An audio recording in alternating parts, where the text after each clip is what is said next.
హిందూ మతంలో కొన్ని ప్రత్యేకమైన సాంప్రదాయాలు ఉంటాయి. అందులో ఒకటి అంత్యక్రియలు చేసే బాధ్యత కుమారుడికి ఉండడం. ఇప్పుడంటే మహిళలు కూడా తల్లిదండ్రులకు అంత్యక్రియలు చేస్తున్నారు.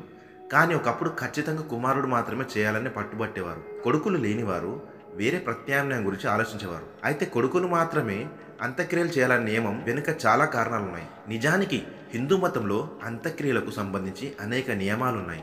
హిందూ సాంప్రదాయం ప్రకారం కుటుంబంలో ఎవరైనా చనిపోతే కుటుంబానికి చెందిన కుమారుడు మాత్రమే అంత్యక్రియలు నిర్వహించాలని చెబుతారు. మహిళలు అంత్యక్రియలు నిర్వహించడం అంటేనే కాస్త ఆలోచనలో పడతారు. దీనికి గల కారణాన్ని ఇప్పుడు చూద్దాం. శాస్త్రాల్లో పేర్కొన్న సమాచారం ప్రకారం అంత్యక్రియల సమయంలో చేసే అన్ని కర్మలు కొడుకు చేత నిర్వహిస్తారు. కొడుకును మాత్రమే ఎందుకు కుమార్తెలు చేయొచ్చు కదా అని మీరు అడుగుతారేమో. దీనికి సమాధానం వేదాలలో కూడా ఉంది. పుత్ర అనే పదం 2 అక్షరాలతో ఉంటుంది. పు అంటే నరకం, త్ర అంటే జీవితం. దీని ప్రకారం కొడుకు అంటే నరకం నుండి విముక్తి కలిగించేవాడు. అనగా తండ్రి లేదా తల్లిని నరకం నుండి ఉన్నత స్థానానికి తీసుకెళ్లేవాడు.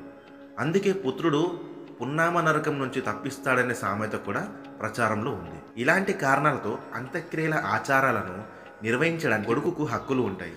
అదే సమయంలో దీని వెనుక ఉన్న మరో కారణం ఏమిటంటే స్త్రీ లక్ష్మీ స్వరూపం అయినట్టే కొడుకు కూడా విష్ణు అంశంగా పరిగణిస్తారు. ఇక్కడ విష్ణు అంటే పోషణ అని అర్థం.